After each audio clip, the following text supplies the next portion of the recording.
Bienvenue sur Grès Argentique, la chaîne 100% non numérique. Aujourd'hui, une vidéo excessivement importante à mes yeux, la méthodologie du f-stop. Donc c'est pas un terme barbare, restez bien avec moi, car il y aura beaucoup de choses que je vais pouvoir vous dire, de petites astuces et de la façon dont la même méthodologie de travail.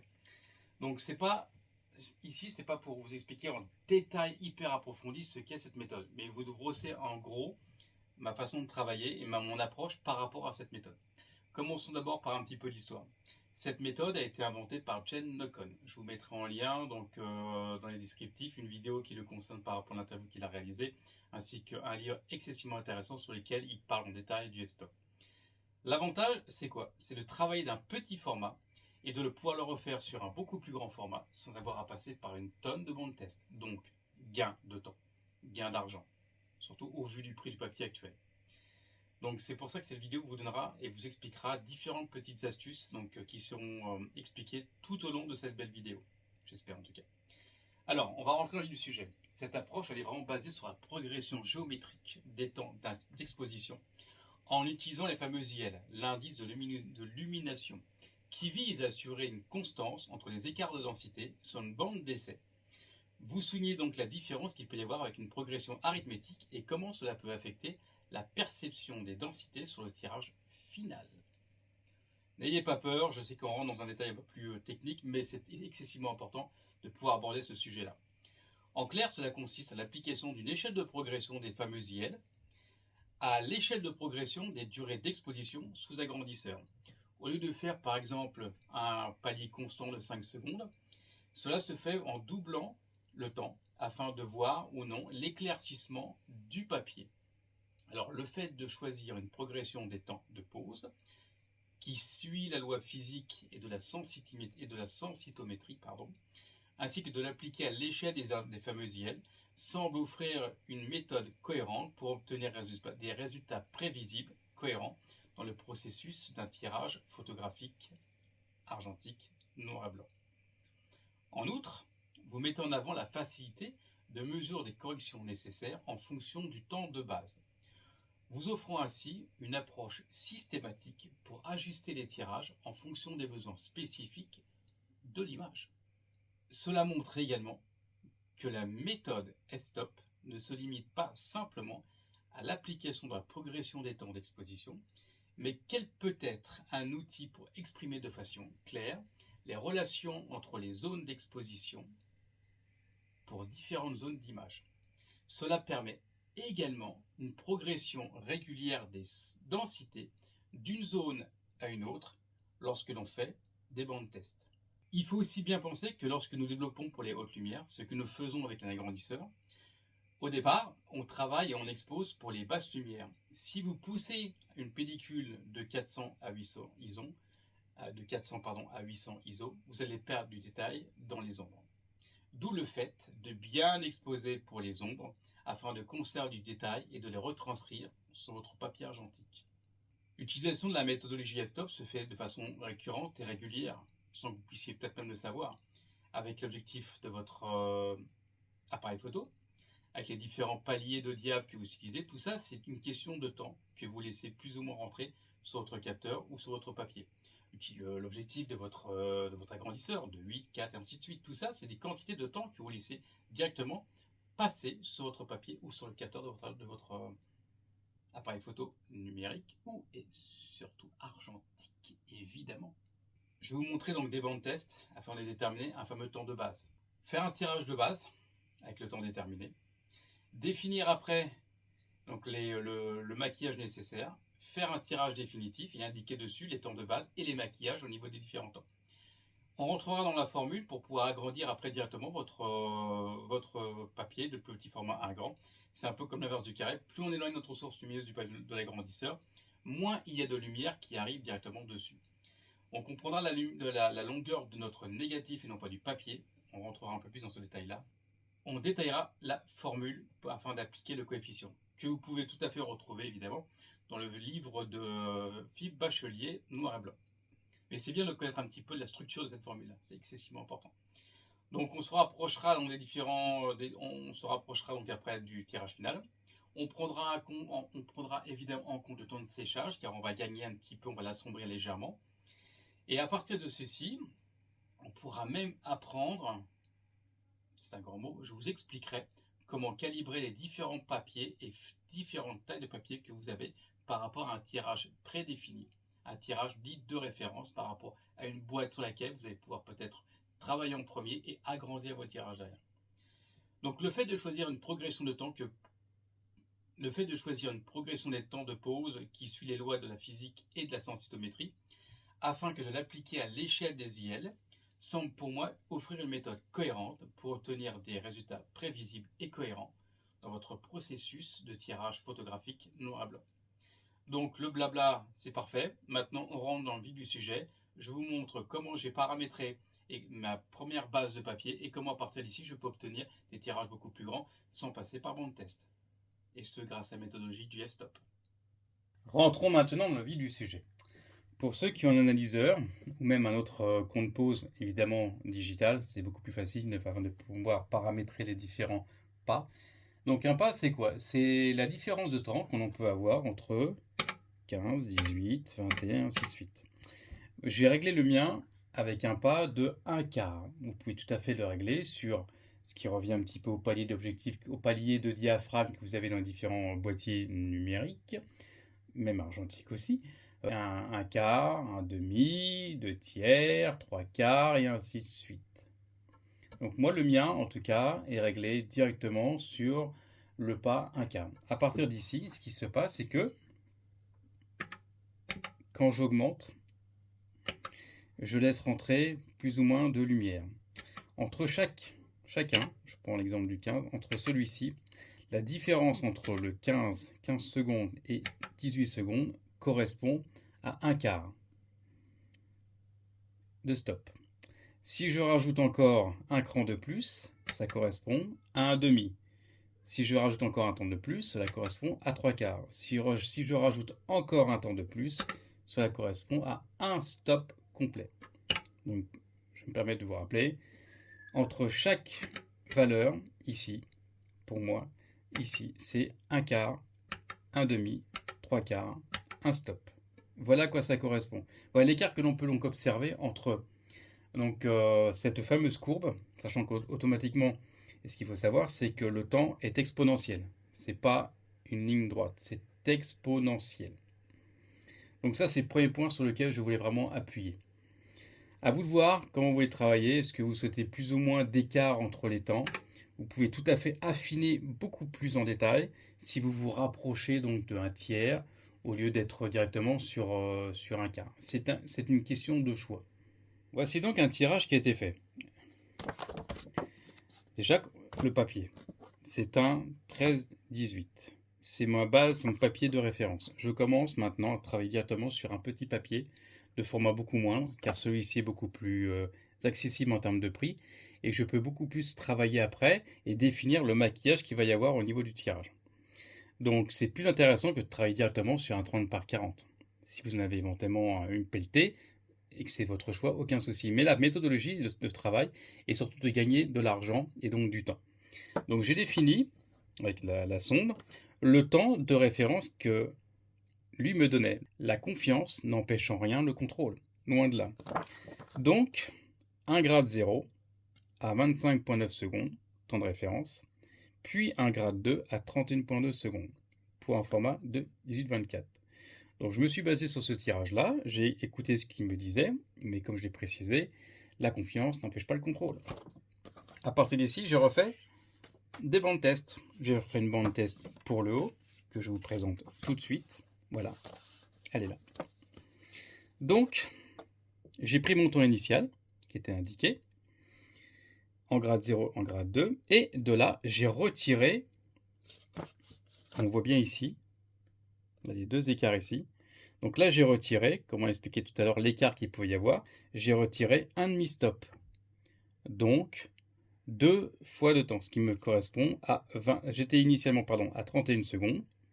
Donc 31 secondes, point 2. J'ai retiré donc un demi-stop, donc 2 fois un quart, de manière à arriver au temps de 21,1 secondes. Ça me permet de comparer un petit peu les différentes échelles de valeur.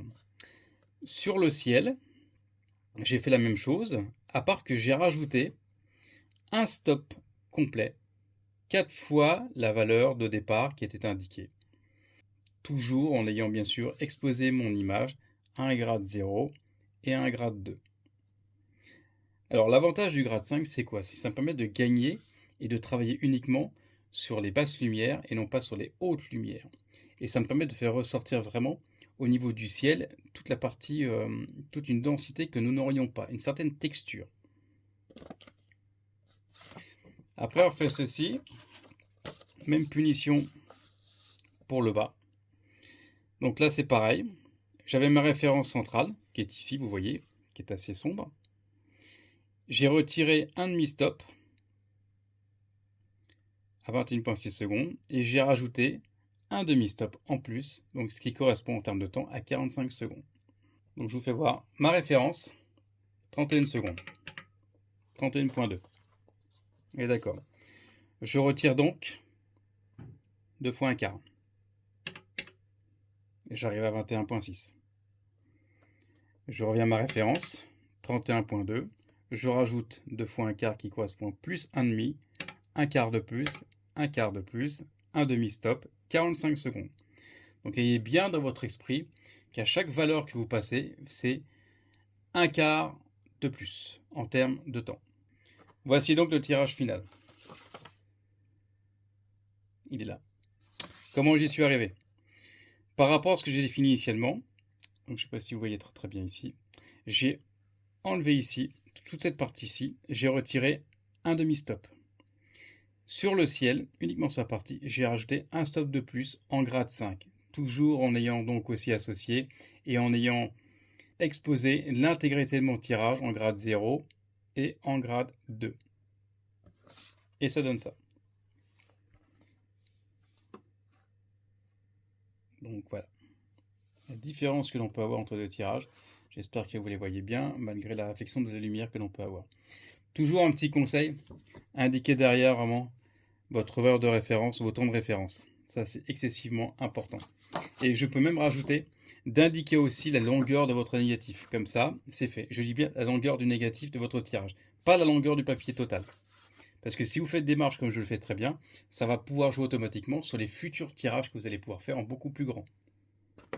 Sauf si vous faites du plein format en 18 par 24. Ça, c'est une question de choix. Mais je vous conseille vraiment de prendre, quoi qu'il arrive, la longueur du tirage. Voici le tirage final. Rentrons maintenant dans le vif du sujet en ce qui concerne donc les différents agrandissements que l'on peut pouvoir faire. Prenez automatiquement la longueur de votre négatif.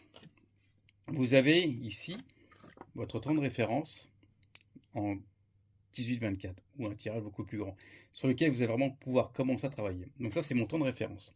Ce que je fais, c'est que par rapport à mon nouveau format, en appliquant donc la formule de la nouvelle longueur divisée par l'ancienne longueur, vous allez obtenir donc un exemple bien précis pour moi. J'avais donc avant, j'ai donc maintenant, je suis passé par donc en 13-18 en 24-30 sur la longueur de mon négatif, de la nouvelle longueur qui était agrandie. Je passe de 28,4 divisé par l'ancienne longueur qui était ici à 22.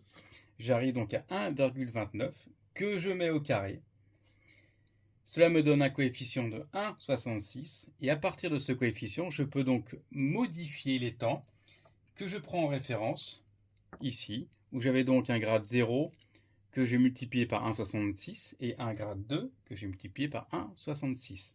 Ces nouveaux temps, je regarde de manière à me rapprocher de ce que j'ai en un quart de stop, puisque vous le savez que quand vous faites un agrandissement et que celui-ci va sécher, il va s'assombrir très légèrement. Donc je ne vais pas dépasser la valeur. Si j'étais ici pour là à 31 secondes que j'avais donc en grade 2 avec le coefficient 1,66 me donne 51 secondes, je ne vais pas aller rajouter légèrement du temps, mais je vais aller en dessous. Je partirai donc sur la valeur de 45 secondes.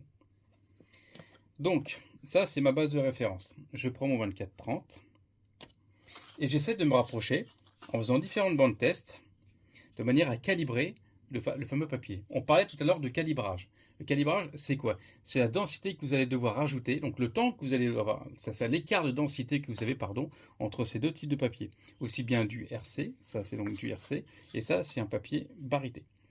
Donc il sera donc beaucoup plus, qu'il faudra donc calibrer en fonction après des différentes tailles de papier sur lesquelles vous travaillez. Donc je me base avec ma référence, j'essaie de me rapprocher le plus possible en rajoutant du temps ou non sur mes bancs de test. Voilà, il faut vraiment que ça puisse correspondre. Comme ça, je sais que sur du 24-30 Berger par exemple, je devrais rajouter impérativement, de manière à me retrouver sur ma base de référence, un certain pas, un certain temps supplémentaire. Donc voilà, pour le Berger, avec mon réglage de pas de 1/4, je sais que si je veux avoir la même densité avec ce type de papier là, il faut que je rajoute, et ça c'est assez fort, un stop et demi. Donc si je définis une valeur que je vous dirais par exemple de 45 secondes, il va donc falloir ajouter un stop et demi, et ce sera donc notre nouvelle base de référence afin d'avoir directement ce format là en 24-30 avec un papier Berger. Et ceci est applicable sur n'importe quel type de papier, aussi bien donc sur un 40 par 50. Donc vous définissez avec les bancs de test l'écart que vous allez avoir, l'écart de densité que vous allez obtenir avec les différents papiers. Une fois que vous avez fait ça, quand vous savez que sur un 13-19, comme on a défini les temps ici, vous n'avez plus qu'à les associer avec la formule. Vous allez donc avoir, à partir de cette formule-là, des temps, de nouveaux temps, et que vous allez devoir upgrader, augmenter ou diminuer suivant le type de papier. Ce que je vous conseille aussi, ce qui est excessivement important, écrivez sur une feuille les différents temps que vous savez. Comme ça, vous avez un temps de référence qui est existant. Je vais prendre n'importe quel exemple. Vous savez que votre temps de référence sera donc de 21,6 secondes, comme par hasard, pour le grade 2. Donc vous savez qu'après, vous devez, donc on va y aller, 21,6 secondes. Je dois quasiment rajouter un stop et demi.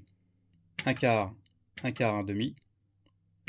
Encore un stop, un quart, un stop, un demi. Votre nouvelle référence, afin de tirer directement sur ce type de papier là, ce sera donc un grade 2, 64,9 secondes. Voilà, et vous pouvez faire ça avec n'importe quel papier. Bien sûr, ce papier là, c'est ma papier de référence. Je vous conseille de garder la référence directement dedans. Une fois que vous aurez atteint et vous aurez épuisé votre papier, vous faites pareil. Vous conservez cette référence là, vous retirez directement avec les mêmes temps de référence, avec les mêmes négatifs. Comme ça, vous refaites encore un tirage de référence et vous voyez si le numéro, si le lot n'a pas changé ou si la densité a évolué ou pas.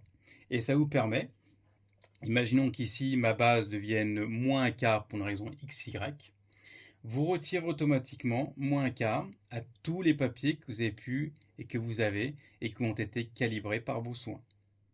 Si vous en avez un qui est à moins un quart déjà, enfin plus un quart pardon, ça s'annule, il restera à 0. Donc ça c'est excessivement important, parce que le fait de pouvoir travailler sur un format beaucoup plus petit, abordable en termes de tarifs, avec votre référence gardée à l'intérieur, vous permet de faire des comparatifs et de calibrer tous les papiers que vous avez. Chose que moi j'ai fait de mon côté, comme ça je gagne du temps, et je travaille directement donc sur un 18-24, que je peux après agrandir en 40 par 50 à mon souhait. Voilà, j'espère que cette vidéo vous a été excessivement utile. Donc c'est une méthodologie qui est un petit peu lourde peut-être à appréhender, mais qui va vous faire gagner beaucoup de temps et aussi bien sûr de l'argent. Et cette méthodologie de travail est un gros plus en ce qui concerne mon évolution en tout cas. Moi je trouve que j'apprécie énormément d'y travailler. Donc faites des essais, laissez-moi en commentaire vos remarques éventuelles, vos différents doutes et j'essaierai d'y répondre au maximum. Et consultez les différents liens que j'ai pu mettre en dessous. Donc d'autres vidéos vont encore interagir directement par rapport à cette méthodologie-là. Donc on continue notre effort et je vous dis à très bientôt et merci de me suivre autant. Et n'hésitez pas à partager et à liker. À très bientôt et prenez soin de vous.